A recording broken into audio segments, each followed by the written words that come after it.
ನಳಂದ ವಿಶ್ವವಿದ್ಯಾಲಯ ಕೇಳಿದಿರಿ ನೀವು. ನಳಂದ ವಿಶ್ವವಿದ್ಯಾಲಯದೊಳಗ ಅಮೂಲ್ಯ ಗ್ರಂಥಗಳ ಸಂಗ್ರಹ. ಚೈನಾ ದೇಶದವರು, ರಷ್ಯಾ ದೇಶದವರು ಆ ಗ್ರಂಥಗಳನ್ನ ತಗೊಂಡು ಹೋಗತಕ್ಕಂಥ ಸಂದರ್ಭದೊಳಗ ನಾವಿನೊಳಗೆ ಒಯ್ತಿರ್ತಾರ ಗ್ರಂಥಗಳನ್ನ ತಮ್ಮ ದೇಶಕ್ಕ ಒಯ್ಬೇಕಾದ್ರೆ ಗ್ರಂಥಗಳ ವಜ್ಜಿಗೆ ಭಾರಕ್ಕ ನಾವು ಹೊಯ್ದಾಡ್ತದ. ಇನ್ನು ಗತಿ ಏನು? ನಾವಿನೊಳಗಿದ್ದವ್ರು ಚಿಂತೆ ಮಾಡಕತ್ರು. ಅವಾಗ ಆ ನಾವನ್ನ ನಡೆಸ್ತಕ್ಕಂಥ ವ್ಯಕ್ತಿ ಹೇಳಿದ, ಭಾರ ಬಾಳಗ್ಯದ, ಪುಸ್ತಕಗಳನ್ನ ನಾವು ತೆಗೆದು ನೀರಿಗೆ ಒಯ್ಯಾಕ ಬರುವುದಿಲ್ಲ ಅಂತಕ್ಕಂಥ ಮಾತನ್ನು ಹೇಳಿದಾಗ ಆ ದೇಶದಿಂದ ಪುಸ್ತಕಗಳ ಜೊತೆಗೆ 10 ಜನ ಅದೇ ದೇಶದ ಪ್ರಜೆಗಳು, ವಿದ್ವಾಂಸರವರು, ಅವರು ಆ ನಾವಿನೊಳಗಿದ್ರು. ಅವರು ವಿಚಾರ ಮಾಡ್ತಾರ, ಈ ಪುಸ್ತಕಗಳನ್ನು ನಾವು ತೆಗೆದೋಗದ, ನಾವು ಅಲ್ಲಿ ಹೋಗಿ ಏನ್ ಮಾಡೋದದ? ನಾವಿಲ್ಲಿ ಜಲಸಮಾಧಿ ಆದ್ರೂ ಚಿಂತಿಲ್ಲ, ನಾವು ಸತ್ರು ಚಿಂತಿಲ್ಲ, ನಾವು ನೀರಿನೊಳಗೆ ಮುಳುಗಿ ಸಾಯೋಣ, ಭಾರತದ ಅಮೂಲ್ಯ ಸಾಹಿತ್ಯ ನಮ್ಮ ದೇಶವನ್ನ ಮುಟ್ಲಿ ಅಂತ ಹೇಳಿ ಅವರು ತಮ್ಮ ಪ್ರಾಣಗಳನ್ನು ತ್ಯಾಗ ಮಾಡ್ತಾರೆ. ಇದು ದೇಶದ ಅಭಿಮಾನ.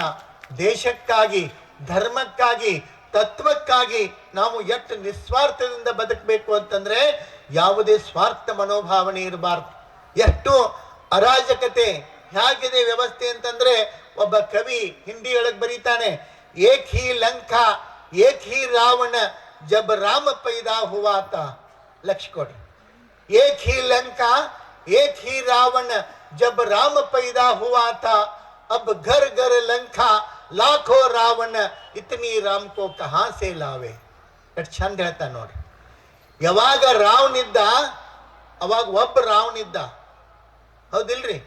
ಒಂದೇ ಲಂಕಾ ಇತ್ತು. ಲಂಕಾ ಎಷ್ಟಿದ್ದು ರೀ ಅವಾಗ? ಒಂದೇ ಲಂಕಾ ಇತ್ತು. ಒಬ್ಬನೇ ರಾವಣಿದ್ದ. ಒಬ್ಬ ರಾಮ್ ಹುಟ್ಟಿದ, ಆ ಲಂಕಾ ರಾವಣನ ನಾಶ ಮಾಡಿದ. ಆದ್ರೆ ಇವತ್ತೇನಾಗಿದೆ?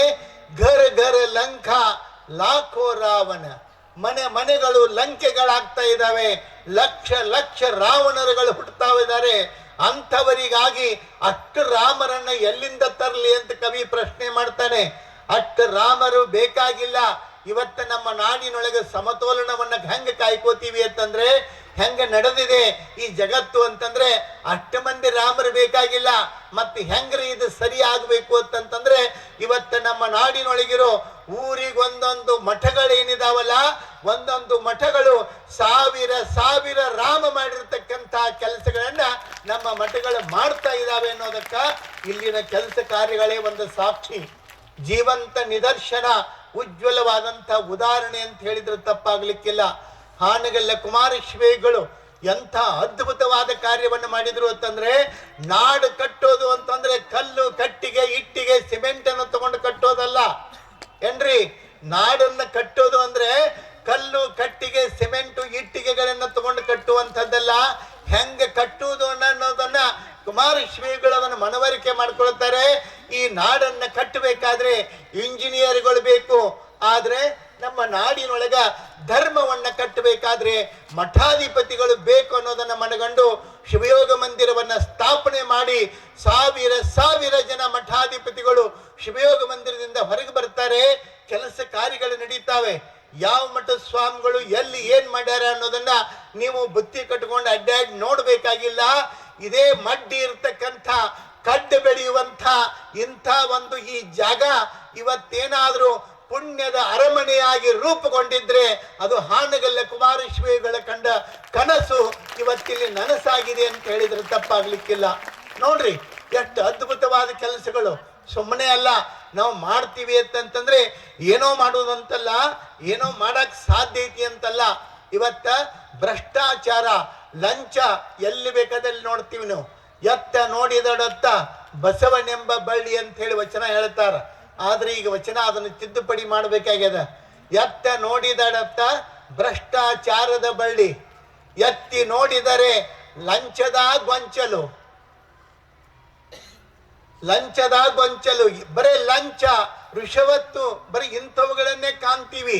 ಇಂಥ ವ್ಯವಸ್ಥೆಯೊಳಗ ಇಲ್ಲಿ ಪರಿವರ್ತನೆ, ಬದಲಾವಣೆಯನ್ನ ತರಬೇಕಾದಂಥ, ಮಾಡಬೇಕಾದಂಥ ಅವಶ್ಯಕತೆ ಇದೆ.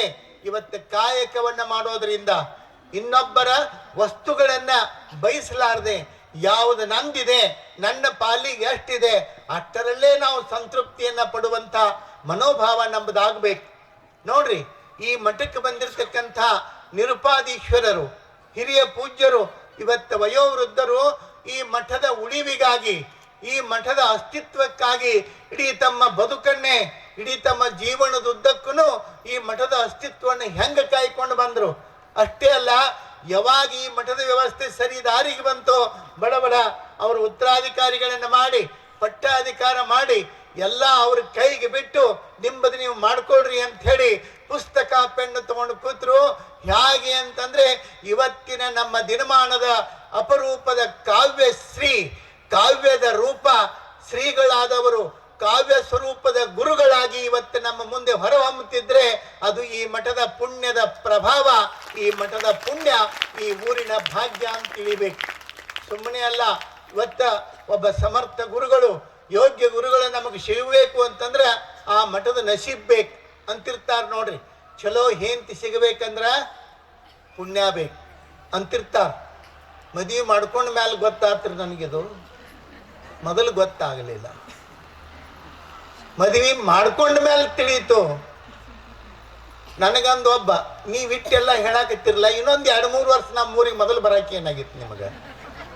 ಯಾಕ ಅವಾಗ ನೀವು ಬಂದಿದ್ದು ಈ ಮಾತು ಹೇಳಿದ್ರಿ ಅಂದ್ರೆ ನನ್ನ ಬಾಳೆ ಎಷ್ಟು ಚಲೋ ಆಕಿತ್ತು ಅಂತಂದು ನಾವು.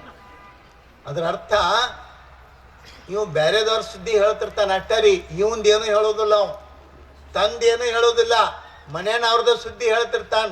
ಆದ್ರೆ ನೆನಪಿಟ್ಕೋಬೇಕು, ಇವತ್ತ ಮನೆಗಳು ಸುಂದರವಾಗಿ, ಮನೆಗಳು ಅದ್ಭುತವಾಗಿ ಬೆಳಗುತ್ತಿದ್ರೆ ಗುರುಗಳಾದವ್ರು ಹೆಂಗಿರ್ತಾರೆ ಮಠದೊಳಗೆ ಅಂತಂದ್ರೆ, ನಾನು ಹಿಂದೊಂದು ಸಲ ಬಂದಾಗ ದೊಡ್ಡ ಅಪ್ಪಗಳು ಕೂಡ ಕೂತಿದ್ನಿ.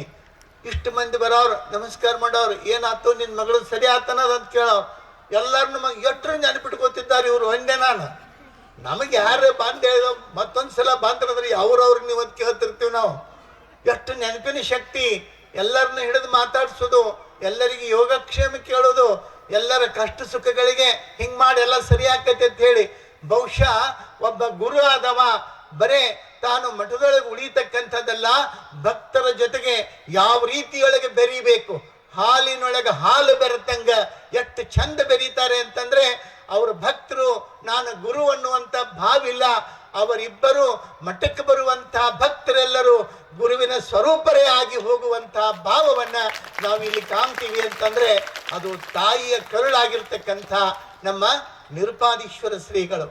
ಬಹಳ ಖುಷಿ ಅನ್ನಿಸ್ತದ.